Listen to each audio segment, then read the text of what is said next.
Hoy vamos a hablar de la Revolución Rusa y del desarrollo de la URSS. Bien, en principio vamos a hablar de cómo era la Rusia zarista. En 1894, Nicolás II es proclamado emperador. Incapaz para un puesto de tal calibre, desoye continuamente las reivindicaciones de las más de 200 etnias que cubrían el Imperio ruso, prosiguiendo, como su antecesor Alejandro III, una intensa campaña de rusificación que contó con fuerte oposición por parte de los eslavos europeos, que eran unos pueblos con una personalidad muy definida, tales como polacos, ucranianos, finlandeses, bálticos, armenios o georgianos. Además, su estructura de poder estaba desfasada, seguía siendo un monarca omnímodo que no quería ni oír hablar del liberalismo y del parlamentarismo que se estaba desarrollando en Europa occidental. Además, se produjo una fuerte crisis de subsistencia. El atrasado campo ruso no era capaz de competir con los productos extranjeros en precio. El campo sufrió efectos devastadores en una población mayoritariamente analfabeta con pocos recursos para recolocarse. Entre las clases acomodadas, los vástagos que habían estudiado y viajado por el extranjero empiezan a cuestionar la inmovilidad zarista. Aparecen ideas democráticas, socialistas y anarquistas. Bakunin desarrolló su obra en el siglo XIX, Kropotkin también, y hasta principios del XX, y Lenin, desde el cambio de siglo. Las revueltas antizaristas en el campo no se hacen esperar, contra los kulaks. De aquella inteligencia surgirán los líderes revolucionarios. Sin embargo, esta primera inteligencia no pretendía derribar la monarquía, sino dar pasos hacia el parlamentarismo, pero fue desoída sistemáticamente, como sistemática fue la represión de cualquier movimiento de tipo sindical. Esto propició la aparición de tendencias radicalmente antizaristas. En 1905 aparecen esbozos de partidos, el Democrático Constitucional, llamado Partido Cadete, de Miliukov, y también el Social Revolucionario, SR, conocido como eseristas, precisamente por las dos letras, SR, que eran más partidarios de la acción, y el socialdemócrata de inspiración marxista, y donde aparecerán los bolcheviques y los mencheviques. Entonces, en esos años, entre 1904 y 1905, ocurre en Rusia, tiene lugar un conflicto de consecuencias muy graves. Es la guerra ruso-japonesa. La guerra ruso-japonesa y los disturbios internos que provoca. Rusia había decidido construir parte del Transiberiano por la zona de Manchuria, controlada por Japón. Las ya fuertes tensiones entre los países estallaron y en febrero Japón atacó la flota rusa de Port Arthur, hoy Liuzhou, en China. Esto supuso más impuestos y levas de jóvenes en el campo. A esto se sumó el lógico descenso de la producción y el aumento de la necesidad. El 22 de enero de 1905, según el calendario occidental, fue el Domingo Rojo. Y en junio se producirá el motín del acorazado Potemkin. En septiembre se firma una paz humillante con Japón. La gente no entiende por qué el zar, por muchos visto como una figura paternal, no les escucha. Comienzan las huelgas y los disturbios por todo el país. Los ministros de Nicolás le piden reformas, pero él no escucha, sino que manda reprimir las protestas estudiantiles, obreras y campesinas. En octubre comienza la huelga del sector ferroviario, paralizando Rusia. El clima era de preguerra civil y pudiera haber sido concluido o canalizado para una revolución marxista, pero la izquierda revolucionaria aún no tenía tanta fuerza ni organización. El zar firma, a regañadientes, el Manifiesto de Octubre, que otorga libertades civiles, reunión, asociación, religión, expresión, y prevé la creación de una Duma, que es el Parlamento ruso. Estas libertades aún eran muy restringidas y fueron rechazadas por los cadetes, el partido cadete que hemos dicho antes. Entre otros, el paternalismo del zar ya no era aceptado. Aparece un nuevo poder. La huelga de 1905 trajo una mayor conciencia del proletariado, que se organizó en consejos obreros, soviets. Los soviets son los consejos obreros, que alcanzan un gran predicamento y rechazan el Manifiesto de Octubre por escaso contenido, por escaso alcance.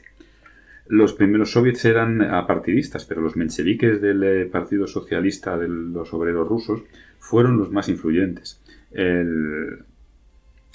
Fue el soviet de San Petersburgo el más activo, a cuyo frente se encontraba el joven entonces León Trotsky. El objetivo era pasar de simples consejos a gobiernos obreros. El propio Trotsky y sus campesinos fueron procesados y una de las protestas cubrió el país. El soviet de Moscú llamó a la huelga también y los barrios obreros de la ciudad fueron arrasados por el ejército del zar con una cruel represión. El Parlamento, en cuanto tal, la Duma, famosa, echa a andar en abril de 1906. El derecho a voto y los patrones electorales eran un fraude, teniendo que lograr muchos más votos los obreros que los terratenientes para obtener un diputado. Con mucha gente excluida del voto, por ejemplo, los obreros en fábricas de menos de 50 trabajadores, los campesinos, los artesanos y todas las mujeres que no podían participar en política. El gobierno en sí era elegido por el zar, que controlaba además política exterior y defensa, y se reservaba el derecho de suprimir la Duma a voluntad. Esta tenía tan solo funciones legislativas muy limitadas. Tras sus primeras elecciones internas, la Duma se constituyó de diputados partidarios de la monarquía constitucional para disgusto de Nicolás II. En junio, abogaron por una reforma agraria con expropiaciones y reparto de tierras. Esta fue la ocasión anhelada por el zar. Aquí consideró que la propuesta era inaceptable y disolvió la Duma en julio de 1906. La presión popular provocó entonces una segunda Duma, propició la aparición de una segunda Duma en 1907, más izquierdista y suprimida bajo acusaciones de complot antimonárquico. Una nueva ley electoral enseguida amplía la mayoría conservadora que se constituye en la tercera Duma también del año 1907. Los opositores pensaron que estaban abocados a la lucha extraparlamentaria porque las leyes que regulaban la composición del Parlamento eran completamente un fraude a favor de las oligarquías dominantes, y vuelven las huelgas y los conflictos. El régimen daba libertades cargadas de restricciones, como la de sindicarse, pero bajo férreo control gubernamental. Y esto no contentaba a nadie y el ejército empezó a reprimir violentamente las protestas, creándose un ambiente de nuevo de preguerra civil en San Petersburgo. En esto, Rusia se une a Francia y al Reino Unido en la Primera Guerra Mundial. Esto se traduce en más levas, menos producción, desabastecimiento y descontento. Para Masinri, el ejército obsoleto era derrotado una y otra vez. En 1915, el zar quiere dar un golpe de efecto yéndose a comandar sus tropas en el frente, cosa que hizo rematadamente mal. Dejó el cargo del gobierno a la zarina Alejandra en San Petersburgo bajo influencia del místico Rasputín, lo que puso en contra del zar incluso a la aristocracia, sucediéndose complots desde todas las secciones. Bueno, la nueva doctrina se va a desarrollar a lo largo del tiempo. Sin embargo, no fue hasta finales del siglo XIX cuando aparece un proletariado urbano suficientemente numeroso como para llevar a cabo actos revolucionarios. Cierta intelectualidad decimonónica, los llamados narodniks, mezclaban cierto nacionalismo con reivindicaciones premarxistas y anarquistas. De aquí salió el primer gran formulador del marxismo en Rusia, Georgi Plejanov, mentor de gente como Martov o como Lenin. Estos, en 1895, forman la Liga para la lucha por la emancipación de la clase obrera. Lenin, siguiendo a Plejanov, pensaba entonces que tenía que haber una revolución burguesa en Rusia y después llevar a cabo la proletaria. Era un ortodoxo, como lo serían luego los mencheviques, pero muy activo y enérgico. Se dio en cuerpo y alma a la revolución. En 1898, con Martov y otros perseguidos por la Liga, funda el POSDR, el Partido Obrero Socialdemócrata de Rusia, a quien dota inmediatamente de una revista para expandir el ideario en sus inicios. Esta revista tenía más peso que el propio partido. Así nació Iskra, que quiere decir chispa, en Stuttgart en 1900, y se difundió clandestinamente por Rusia con notable éxito. Siguiendo con Lenin, en 1902 publica su opúsculo ¿Qué hacer?, resumen de metodología revolucionaria marxista aplicada al caso ruso. Ahora ya se muestra heterodoxo y se aleja de Plejanov. Lenin quiere que una élite intelectual, no cree en las revoluciones improvisadas, guíe al proletariado y a su aliado circunstancial, el campesinado.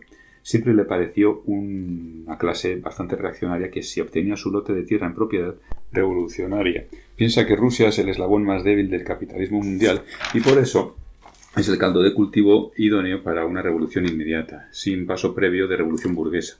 Piensa también que la organización, el método y la disciplina son fundamentales. El individuo ha de disolverse en el conjunto del proletariado revolucionario, pero queriendo ganarse a los nacionalismos del Imperio ruso para la causa, proclamó el derecho de autodeterminación, nacionalismo que para Marx era mentira burguesa. Pero solo los quería como aliado occidental, como a los campesinos. La prueba es que la independencia de Polonia le parecía una utopía reaccionaria. La autodeterminación es un concepto válido siempre que sirva a fines revolucionarios.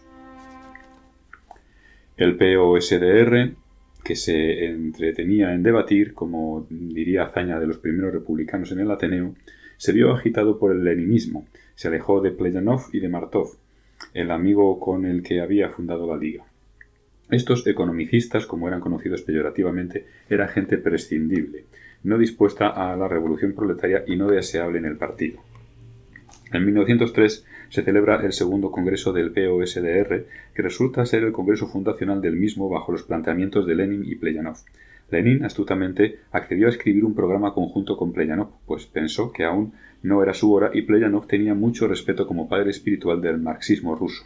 Los economicistas quedaron fuera junto a todo el sector moderado. El comité central del partido quedó controlado por un núcleo duro leninista mayoritario, de ahí que se autodenominaran bolcheviques, que quiere decir la mayoría, y se refirieran como mencheviques al sector de Martov. Mencheviques, en este caso, quiere decir minoría.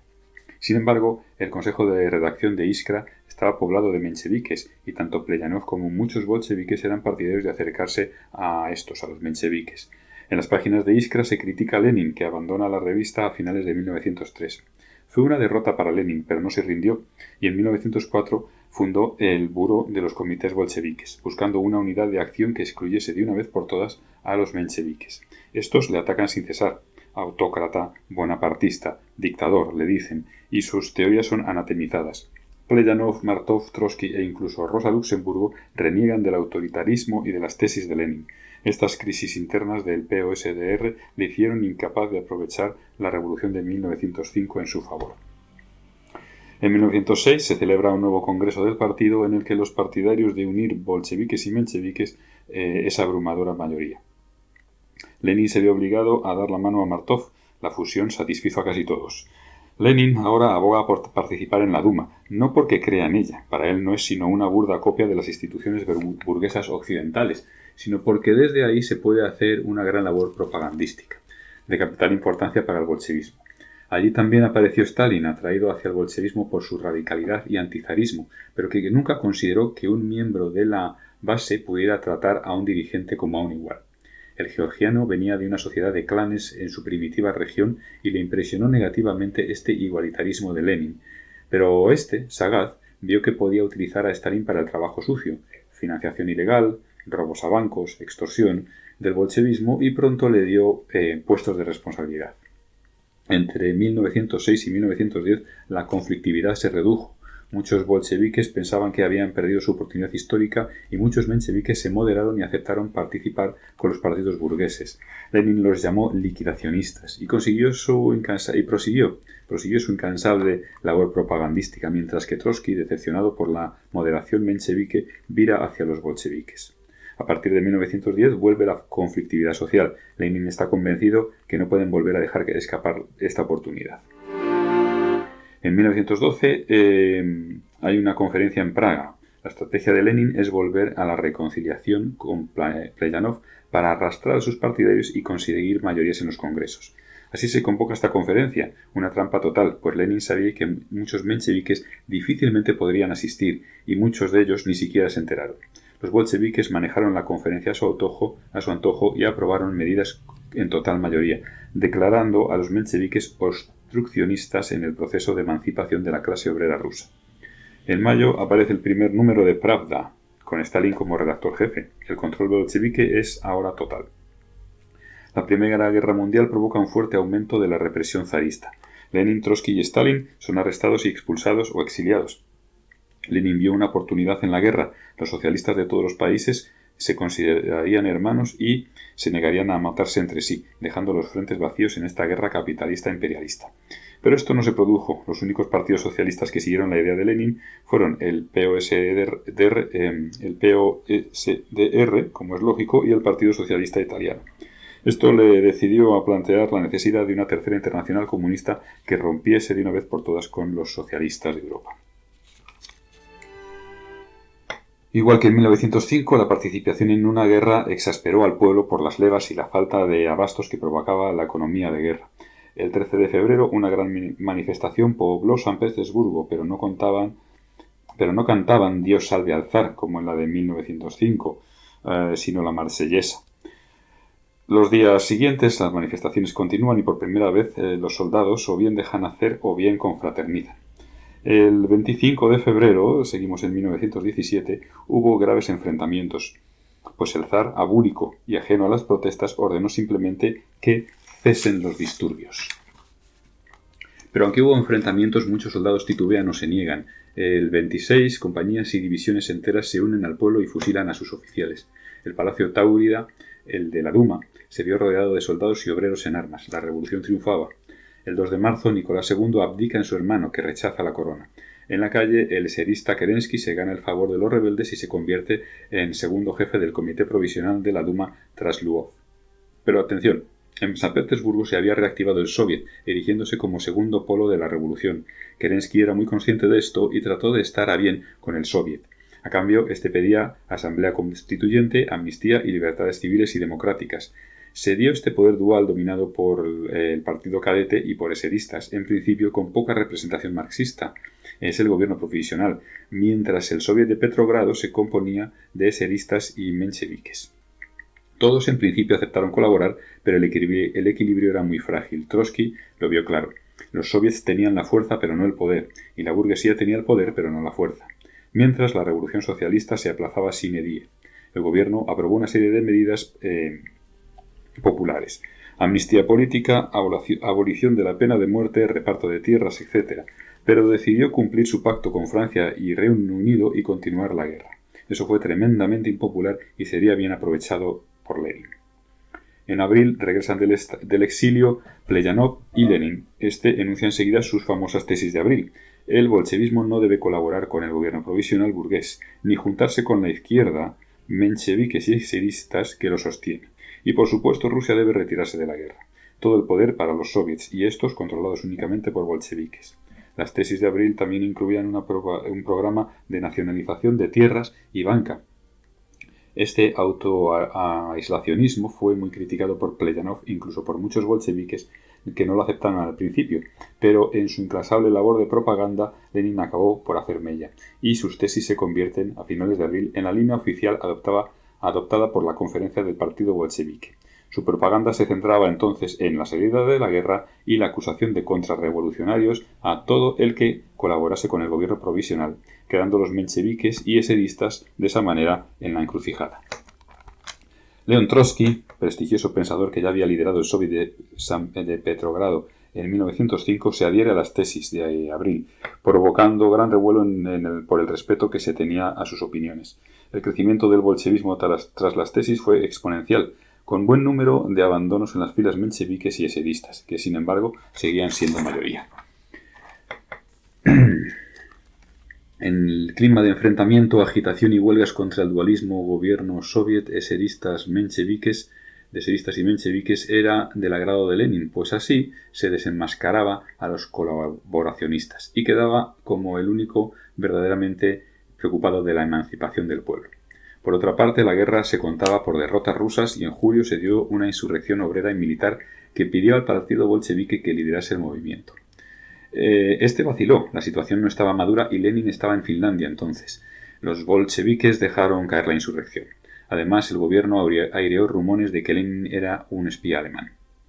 Aunque la insurrección fracasa, hizo caer a Lvov y Kerensky le sustituye al frente del gobierno provisional. Este desencadena la represión antibolchevique y cierra el periódico Pravda. Francia y Reino Unido apoyan a Kerensky pues no quieren perder a su aliado oriental en la guerra contra Alemania.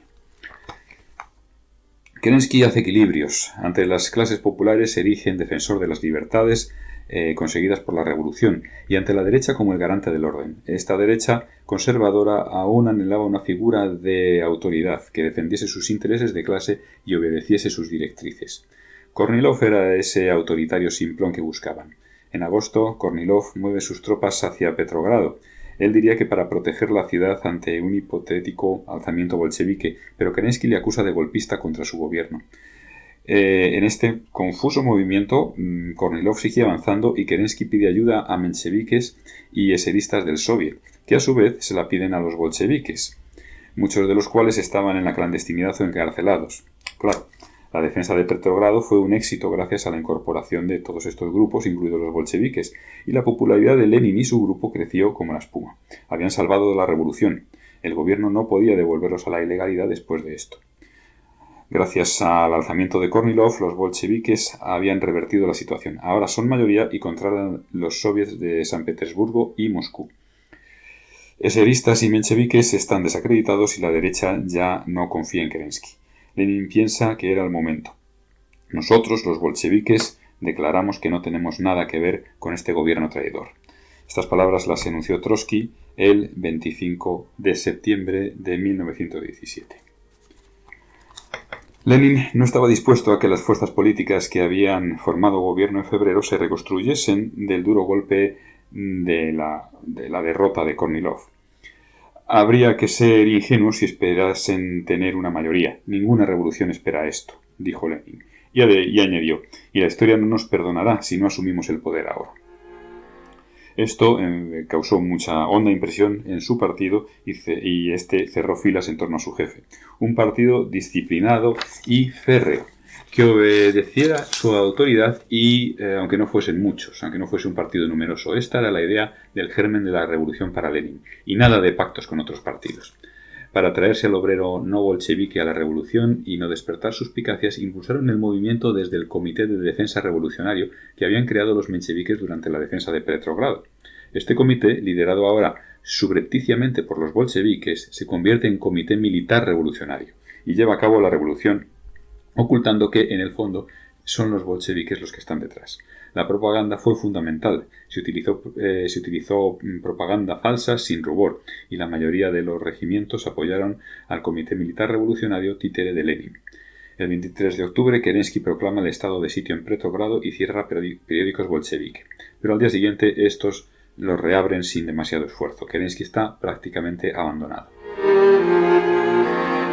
La noche del 24 al 25 de octubre, 6 y 7 de noviembre, en el calendario occidental, los soldados del acorazado Aurora toman los puentes del Neva por orden del CMR, del Comité Militar Revolucionario. Asimismo, patrullas de obreros y soldados toman los puntos estratégicos de la ciudad sin apenas derramamiento de sangre, correos, estaciones de tren, etc.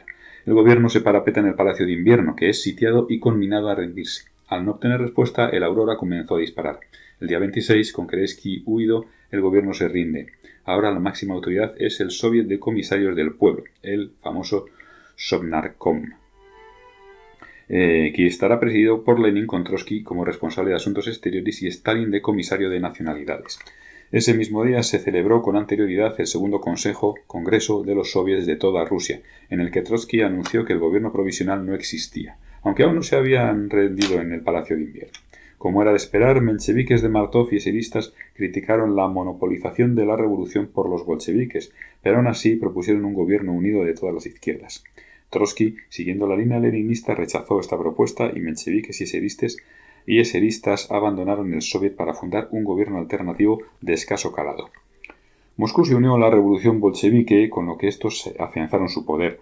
Las grandes ciudades hicieron lo propio y en el campo hubo más resistencia con comités de salvación pública antibolcheviques, pero no pudieron aguantar a largo plazo. Los bolcheviques, para traerse partidarios, habían reclamado repetidas veces una asamblea constituyente, pero Lenin no tenía ninguna intención de que tuviera lugar. Lo consideraba un órgano burgués sin validez alguna, además de que podía dar lugar a la aparición de otros partidos que hiciesen sombra al suyo. Tampoco pensaba que el Sovnarkom tuviera que someterse a ningún otro soviet, ya fuera el de Petrogrado u otro, sino que la dictadura del proletariado empezaba y acababa en el partido bolchevique. En este tiempo, Lenin contó con Trotsky y Stalin como sus más fieles colaboradores. La huelga de funcionarios que siguió a la toma del poder fue aprovechada para poner a burócratas de perfil bajo en los altos puestos de la administración, ya que los ocupaban estaban de huelga, creando una leal y útil red clientelar. Las primeras disposiciones se dirigieron a acabar con la guerra, publicación de los acuerdos secretos del anterior gobierno y a la reforma agraria, nacionalización de tierras de grandes terratenientes y reparto de las mismas por comités campesinos. Aún así, Lenin no era partidario ni de la pequeña propiedad privada rural, pues pensaba que una vez que el campesinado tuviera su lote, se volvería automáticamente contrarrevolucionario y conservador. Por ello, y por todo lo dicho anteriormente, Lenin organizó el partido como un ente despótico y omnímodo, con control total obrero y con censura y arrestos políticos. El 2 de noviembre se proclama la Declaración de los Derechos de los Pueblos de Rusia, que defendía la autodeterminación de las nacionalidades y la integración voluntaria en una gran confederación soviética. Lo que quería Lenin es que eventualmente se unieran a esta confederación naciones industrializadas como Alemania, una vez que ésta llevase a cabo su revolución socialista, cosa que él pensaba que era inminente, pero no le hacía ninguna gracia que las naciones que habían formado parte de Rusia escapasen a su poder, como Finlandia, que se separó definitivamente. La represión se hizo sistemática. La eliminación física de burguesía y aristocracia era un proceso necesario. Se implantaron tribunales revolucionarios que aplicaron la justicia popular en barrios y aldeas. El terror caótico del principio dio paso a uno organizado y burocratizado a partir de la creación en diciembre de la Checa. La población se volvió temerosa y dócil. Con todo, hubo zonas de resistencia antibolchevique, como la del río Don, en la frontera ucraniana. Autodeterminada Rusia blanca en oposición a los rojos. Allí fue Kornilov a ayudar a la resistencia y también hubo ayuda británica y francesa, pues no querían que Rusia saliese de la Primera Guerra Mundial. En noviembre estalla la guerra civil entre rojos y blancos, a la que se irán uniendo más actores, el ejército negro de anarquistas ucranianos y el ejército verde, campesinos, antirrojos y antiblancos y con un fuerte sentido nacionalista. También en noviembre llega el turno de la Asamblea Constituyente. Minusvalorada por Lenin no quería que se celebrase, pero no le quedaba remedio tras reclamarla cuando estaba en la oposición. Además pensaba que ganaría tras haber anunciado la salida de la guerra, la jornada laboral de 8 horas, la reforma agraria, la educación universal y gratuita y el control obrero de las fábricas, pero el batacazo electoral fue descomunal. El 25 de noviembre los eseristas sacaron el 50% de votos y los bolcheviques solo el 25%. Inmediatamente, Lenin deslegitimó los resultados aduciendo la inutilidad de un órgano burgués, la Asamblea Constituyente, si ya se disponían de soviets por todo el país y que el voto del campo estaba cautivo de los terratenientes. Además, en Petrogrado y Moscú habían ganado los bolcheviques y eso era más que suficiente.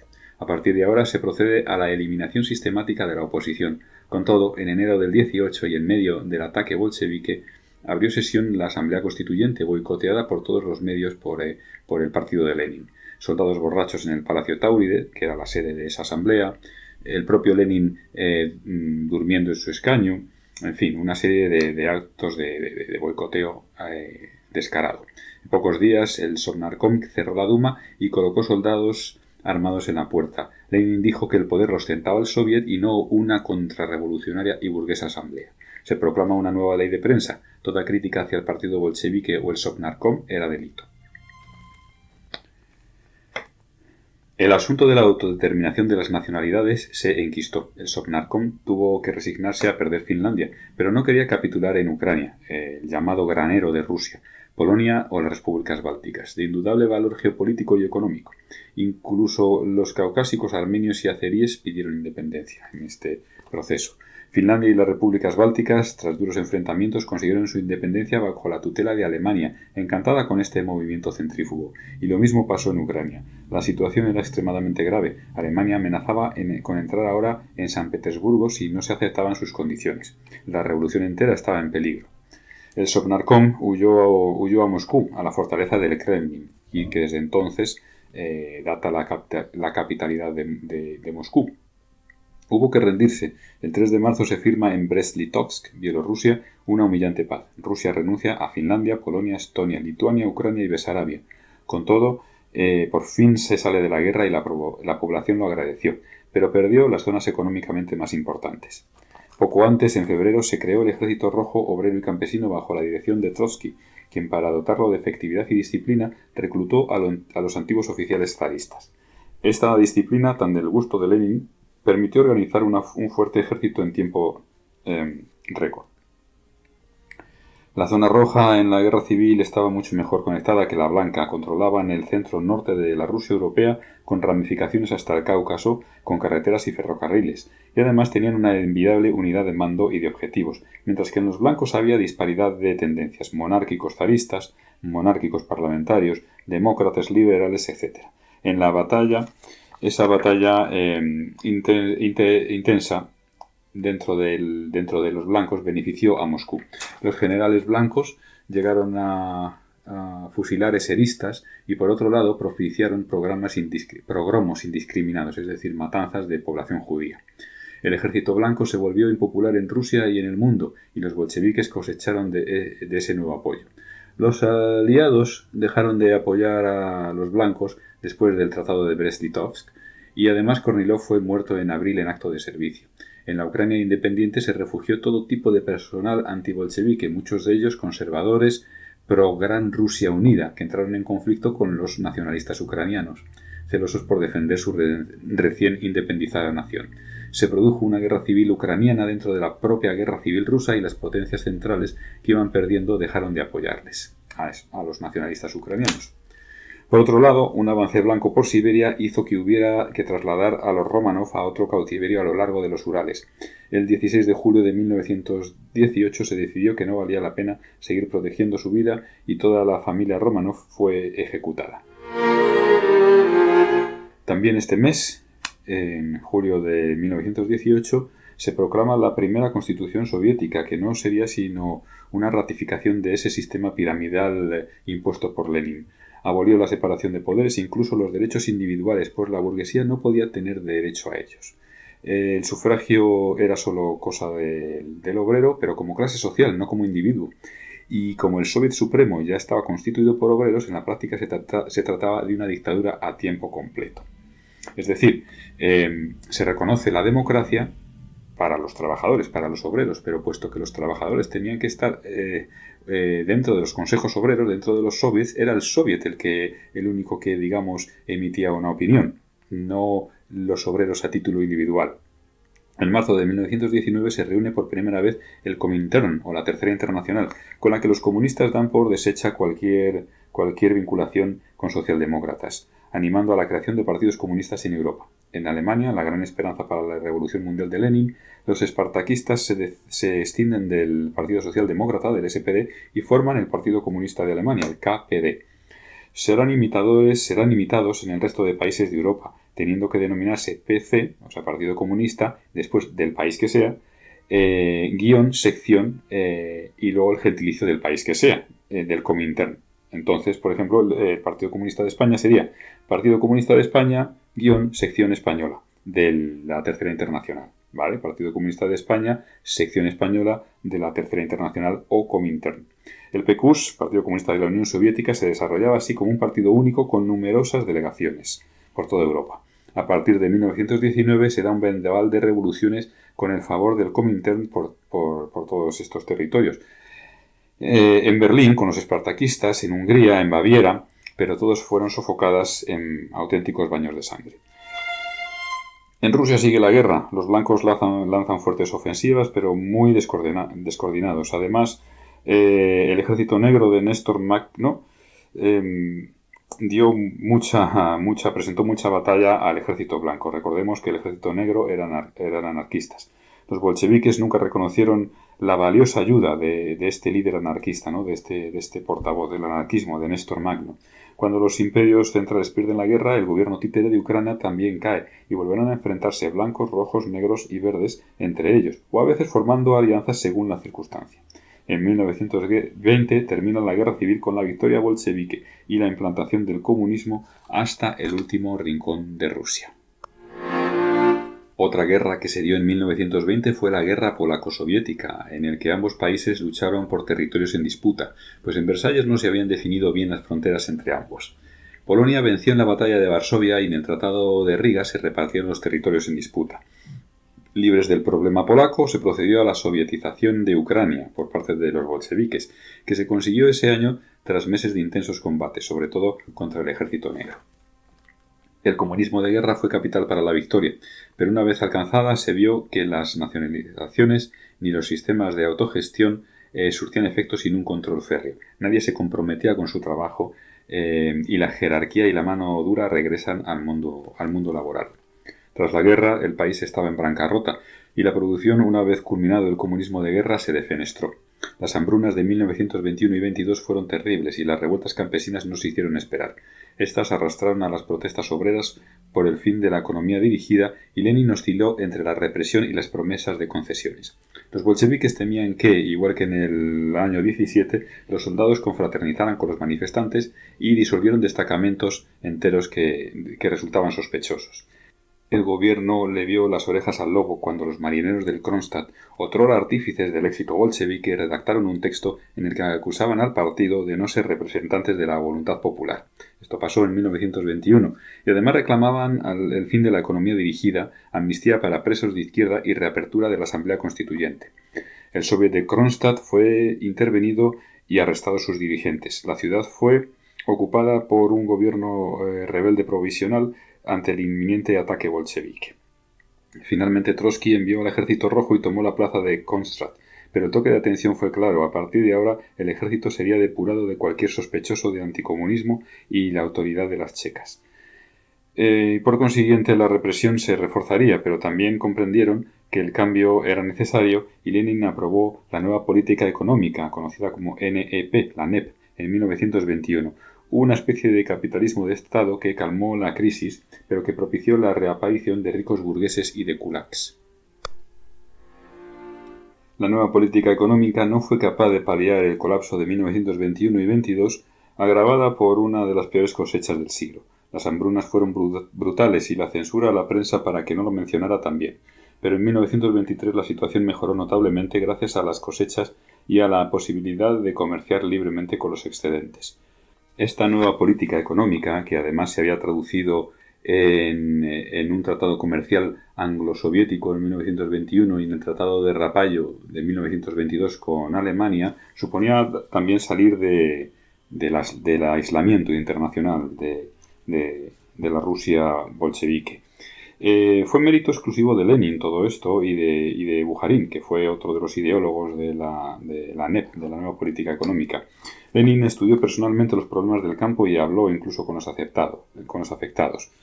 Entonando un sonoro mea culpa, dijo: nuestro intento por pasar inmediatamente al comunismo nos valió la derrota más seria. Cometimos muchos errores y el crimen mayor sería no reconocer que hemos pasado la medida.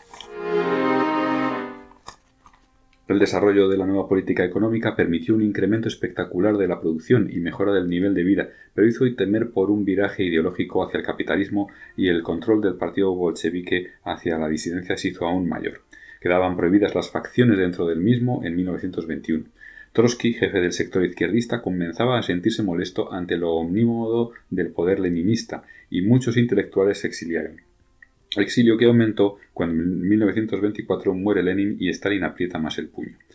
La Checa, esta policía que perseguía cualquier intento de desviarse del ideario revolucionario, perseguía a los llamados contrarrevolucionarios, se pasa a llamar Administración Política del Estado, la GPU en ruso, en 1922, y la Administración Principal de Arte y Literatura, junto con esta checa, se hicieron omnipresentes, vigilando cualquier cosa que se publicara, cualquier manifestación artística, cualquier cosa que, digamos, pudiera pasar por o pudiera mínimamente ser sospechosa de contrarrevolucionaria. En cuanto a las nacionalidades, se vivió una auténtica farsa. Los acuerdos que se firmaron a partir de 1922 incidían en la incorporación voluntaria de cada república a la Unión, pero la presión era insoslayable. Ucrania misma, que siempre había sido muy nacionalista, fue tomada por las armas y se convertiría en una república unida voluntariamente. El centralismo de la República Socialista Federativa Soviética de Rusia era total. Stalin se había convertido en el nuevo hombre fuerte y un Lenin que estaba ya muy enfermo no se le podía oponer, aunque rechazaba ese imperialismo de nuevo cuño del georgiano. El propio Lenin advirtió del peligro de que Stalin liderase la Unión Soviética, el término de Unión Soviética que había sido ratificado por la nueva Constitución de 1923, en su testamento político. En este testamento político de Lenin hablaba del peligro de que Stalin acumulase tanto poder, pero fue requisado por este. Y en 1923 también el sector trotskista denunció la nueva política económica y el pánico a discutir entre camaradas. Esta era una acusación dirigida claramente a Stalin, que no le pasaría desapercibido al georgiano. y esta rivalidad entre ellos, entre Stalin y Trotsky, ya era algo inevitable y que nadie podía negarse a ver. En 1924, tras la muerte de Lenin, el primer congreso del partido ya condena el trotskismo como contrarrevolucionario, mientras este acusa al régimen de burocratizarse hasta la catalepsia y de anclarse en la Unión Soviética renunciando a la revolución mundial. Pero todo el mundo tenía miedo y nadie movería un dedo por defender a Trotsky. En 1927 fue expulsado del partido junto a Zinoviev y Kamenev, con quien formaba la llamada oposición unificada, y todos serían finalmente víctimas de las purgas, ya fuera allí mismo en Rusia o asesinado por un sicario de Stalin en México, como le pasó a Trotsky.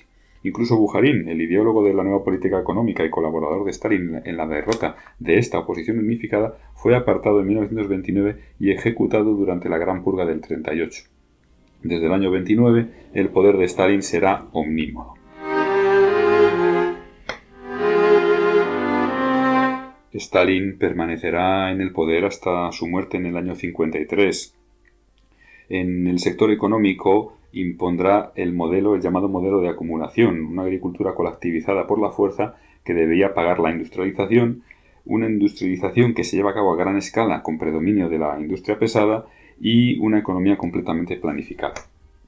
La agricultura desde el primer plan quinquenal del año 29 quedó colectivizada. Su misión era suministrar los fondos para la industrialización. Los campesinos fueron forzados a integrarse en las cooperativas, llamadas koljós, o en las granjas del Estado, llamadas sovjós. La escasa tecnificación y la requisa de las cosechas provocan las hambrunas de los años 31 y 33, en el que mueren al menos 3 millones de ucranianos, en lo que se ha denominado históricamente como el Holodomor, o el Holocausto ucraniano. La industrialización se aceleró y con la escalada de tensiones internacional que se da en los 30, el esfuerzo se dirige a la industria armamentística y la de bienes de consumo se resiente. Esta carrera armamentística que se está dando en todos los países de Europa continúa durante la Guerra Fría, después de la Segunda Guerra Mundial, y se diversifica hacia la carrera espacial. Pero esto es un poder ficticio. Para mantenerla hace falta tener la agricultura y los bienes de consumo bajo mínimos, y eso provoca la escasez de la que hemos hablado antes. Al final tendrán que importar tanto tecnología como alimentos. Toda esta política económica emana del poder centralizado del Partido Comunista, que se vale de una serie de organismos. En primer lugar tenemos el Gosplan, que era el Comité Estatal de Planificación, el cual se encargaba de elaborar esos planes quinquenales.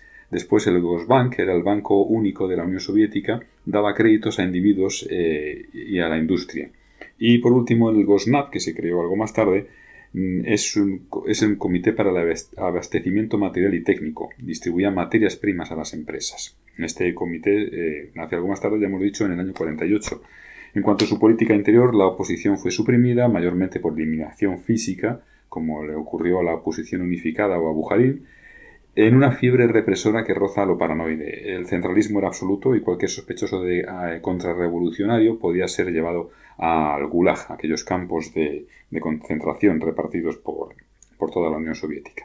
La retórica de vanagloria de la nueva Constitución de 1936 no evitará esta situación. El reconocimiento de la autonomía de las repúblicas no es óbice para una subordinación en la práctica a Moscú, ni para el proceso de rusificación de las diferentes repúblicas que se intensifica durante el mandato de Stalin. En cuanto a su política exterior, atraviesa una serie de fases. Entre el 24 y el 34, el resto de las potencias someterán a la Unión Soviética al aislamiento, en parte porque no quieren que se expanda el comunismo y en parte porque la crisis del 29 propició políticas proteccionistas dentro de cada país. Luego, a partir del 34 y hasta el año 45, Stalin se ve amenazado por el este y el oeste. Por el este está Japón, por el oeste está Alemania y sus aliados, y opta por una pragmática política de pactos. En el año 34 se adhiere a la Sociedad de Naciones. En el año 35 se firma el pacto Laval-Litvinov de asistencia mutua con Francia, en el cual se comienza la formación de frentes populares antifascistas, como el que se formó en la misma Francia o como el que se formó también en España. En 1939 se firma el pacto Ribbentrop-Molotov entre Alemania y la Unión Soviética, que dará lugar a la invasión de Polonia y el reparto del mismo, con una cláusula secreta que había en ese tratado. El 12 de julio del año 41 se da un acuerdo anglo-soviético propiciado por la Operación Barbarroja, la invasión de la Unión Soviética por parte de Alemania, que se da también en ese mismo año, en el 41, poco después, por la que Hitler rompía ese pacto anterior, el pacto Ribbentrop-Molotov, porque temía una futura alianza que pudiera darse entre Estados Unidos, Inglaterra y la Unión Soviética. De esa manera, Hitler se anticipaba y controlaba, además, todo el petróleo del Mar Caspio, que le iba a venir muy bien. En el año 1943 se da la Conferencia de Teherán para reforzar la cooperación entre los Estados Unidos, Inglaterra y la Unión Soviética durante la Segunda Guerra Mundial, y en el año 45 tienen lugar las conferencias de Yalta en febrero y la de Potsdam en agosto, para decidir o dilucidar cómo concluir la guerra. La Unión Soviética salió muy reforzada tras la guerra. Consiguió una gran expansión territorial, el rango de superpotencia y una fuerte influencia en todo el este de Europa. Aquí es cuando se inicia la política de bloques. El siguiente mandatario de la Unión Soviética tras la muerte de Stalin será Nikita Khrushchev, que estará en el poder entre el año 1953 y 1964. La propia ineficiencia y el descontento de las masas hacían necesarios una reforma en la forma de gobernar. Se estableció una dirección colegiada con Khrushchev al frente, que finalmente llegó a presidente del Consejo de Ministros en el año 56, y ese mismo año fue el del célebre informe secreto que este mismo presidente dirigió al 20º Congreso del Partido Comunista de la Unión Soviética, del PQS, y en este informe criticaba abiertamente el culto a la personalidad durante el stalinismo y los excesos que esto produjo. Y aunque la autoridad del PQS nunca se discutió, las decisiones comenzaron a tomarse en discusiones, digamos, democráticas, siempre dentro de la nomenclatura. Por otra parte, la sociedad sintió relajarse la tensión. Hubo amnistías, hubo cierre de gulags, y en el trabajo hubo reducción de jornadas laborales, de reducción del horario laboral, aumento de salarios, bajada de precios de alimentos básicos. Sin embargo, en el campo las decisiones eran poco eficientes. Hubo unos planes para el monocultivo del trigo en el Asia Central, pero fracasaron. En el plano internacional, tras la guerra de Corea, Khrushchev enuncia su intención de coexistencia pacífica entre bloques. Es más aperturista que Stalin, pero no está preparado para escuchar las pretensiones reformistas de sus países satélites. En 1956 estalla una revolución en Hungría, con el comunista reformista Imre Nagy a la cabeza, contra el gobierno de cuño stalinista. Pero las tropas del gobierno y los soviéticos disolvieron el incidente por las armas. Esto propició, en primer lugar, un control más estricto por parte de la URSS sobre sus países satélites, y en segundo lugar el rechazo de los marxistas occidentales a las políticas soviéticas. Además, en el mismo año, Nasser, el presidente de Egipto, nacionaliza el canal de Suez, provocando un grave incidente entre Egipto, apoyado por la Unión Soviética, y otro sector encabezado por Francia, Inglaterra e Israel, con intereses en el canal. De hecho, la empresa que explotaba el canal era una empresa de origen francés. Estados Unidos, comprometida con la política de no intervención, quedó al margen. El problema de Berlín, una ciudad con dos sistemas, seguía sin resolverse, y ante el éxodo masivo de berlines orientales al Berlín occidental, se levantó el famoso muro de Berlín, en la noche del 12 al 13 de agosto del año 61. Pero el conflicto más serio fue la crisis de los misiles, ocurrida en octubre del año 62. Kennedy consiguió que Khrushchev retirase los misiles, unos misiles que estaban ubicados en Cuba, apuntando hacia Estados Unidos, a cambio del compromiso estadounidense de no atacar a la isla. En octubre del año 63 se inaugura el famoso teléfono rojo para comunicar Washington con Moscú. En Oriente se rompe la alianza con China, formándose así dos polos de poder dentro del mundo comunista. Albania, Indonesia y Corea del Norte se deciden por seguir al gigante asiático. En la época en la que Leónidas Brezhnev asume el poder, entre el año 1964 y 1982, se va a producir un cierto retorno al aislamiento soviético y a la represión. Anteriormente, las tensiones internas del Partido Comunista habían forzado la dimisión de Nikita Khrushchev, que no tenía ni mucho menos tanto poder como Stalin. Brezhnev supuso un freno a las reformas y un retorno a la represión y a la intolerancia. Incluso se rehabilitó la figura de Stalin y la Constitución del año 77 reforzó el centralismo de Moscú, y la burocracia llevó al régimen casi a la parálisis. Los problemas crecían. La típica baja productividad de siempre, las malas cosechas, la resistencia a la innovación debido a esa burocracia, esa pesada máquina de la burocracia soviética que le hacía ser demasiado lenta introduciendo reformas, la obsolescencia de la industria, etc. Se recurre entonces a importar de Occidente, desde cereales hasta armamentística. La crisis del petróleo no hará sino empeorar las cosas a partir del año 73. En política internacional, la tensión con China es cada vez mayor y esta se va acercando cada vez más a Europa y Estados Unidos. En la Europa del Este será muy duro con los reformistas. La primavera de Praga del año 68, con Alexis Dubček a la cabeza, será disuelta por el ejército soviético, y a partir de entonces se impondrá la doctrina Brezhnev. Esta doctrina venía a decir que si un país comunista tiene peligro de virar hacia el capitalismo, el problema no es solo de ese país, sino de todos los países comunistas, y por tanto deben ayudar a restaurar el orden comunista. Lo que se resume en que la Unión Soviética se reservaba el derecho de intervenir en cualquiera de sus países satélites por la razón que considerase oportuno. En 1980, tras las huelgas y manifestaciones que se viven en Polonia, aparece el famoso sindicato Solidaridad de Lech Walesa. La Unión Soviética apoyó el establecimiento de la ley marcial y Walesa entonces fue encarcelado. En el extrarradio, la tensión aumenta con la guerra del Vietnam, que se extenderá hasta el año 75, y la de los 6 días del año 67, y otra guerra también con Israel como protagonista, que es la guerra del Yom Kippur en el año 73. Sin embargo, también hay acercamientos como el acuerdo SALT I, que es un acuerdo firmado entre Leonidas Brezhnev y Richard Nixon para limitar el armamento, o la posibilidad de comerciar con la República Federal Alemana gracias a la labor diplomática del canciller Willy Brandt. En 1975, la conferencia de Helsinki hace revivir el optimismo. Ahí están presentes Estados Unidos, la Unión Soviética, Canadá y un buen número de países de Europa. Acuerdan armonizar las relaciones internacionales y se acepta la inviolabilidad de las fronteras. Pero la armonía dura poco. En 1977, Brezhnev instala misiles apuntando a Europa y Carter amenaza con instalar los suyos apuntando a la Unión Soviética.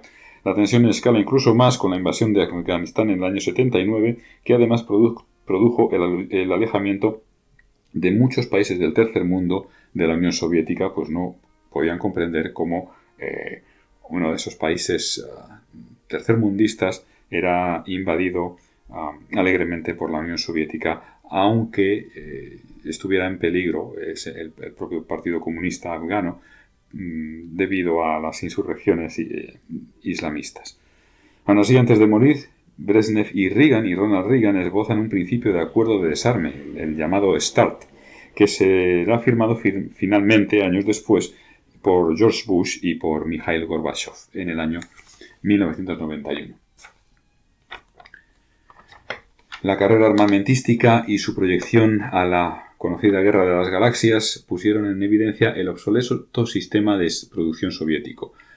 Andropov y Chernenko, los siguientes secretarios generales, los siguientes líderes de la URSS, no pueden detener el deterioro, y aparece la figura de Mikhail Gorbachev, que era secretario general del Comité Central del Partido Comunista de la Unión Soviética entre el año 85 y el año 91. Se marca como objetivo salvar a su país del colapso y finalizar la Guerra Fría. En el año 85 se da una cumbre ruso-americana en Ginebra, y en el año 89 una cumbre chino-soviética en Pekín, con el objeto de estrechar lazos tanto con Estados Unidos como con China.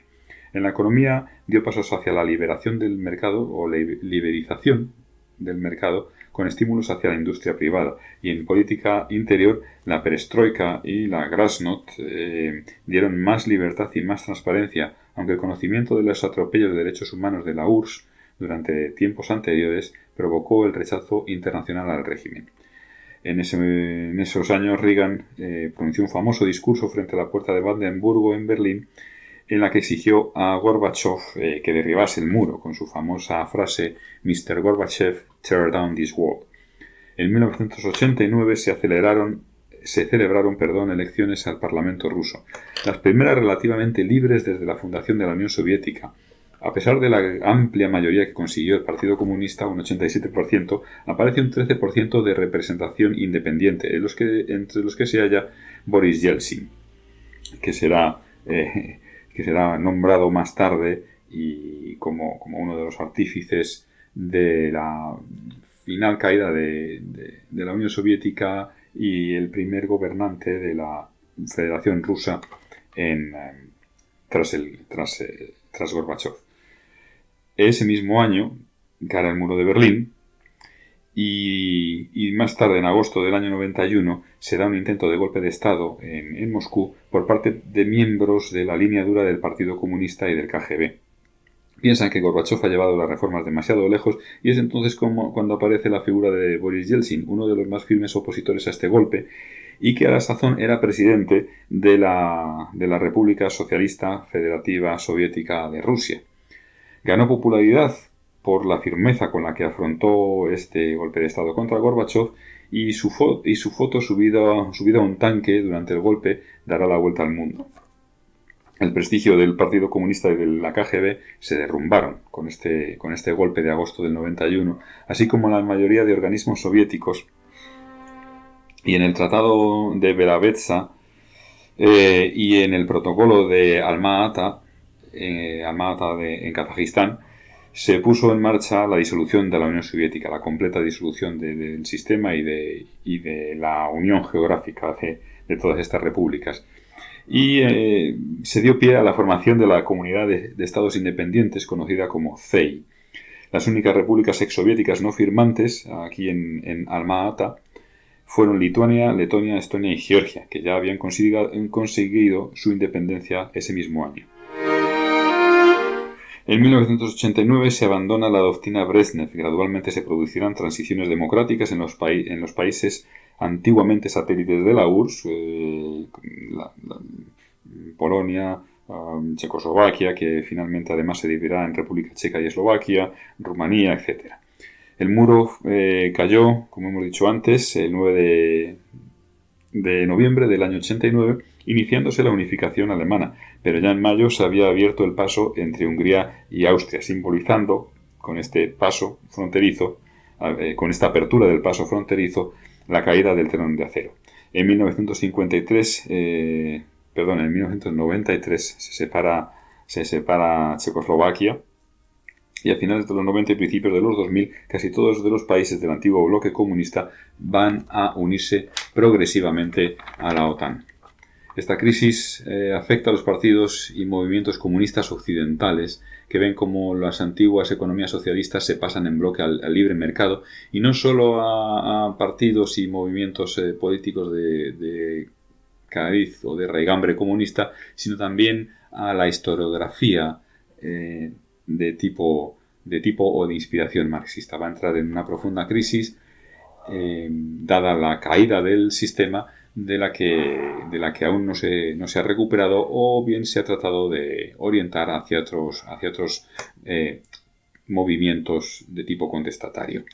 Bien, esto es todo. Ha sido un resumen de toda la Revolución Rusa y de la evolución de la Unión Soviética hasta el final de sus días y cómo culminó.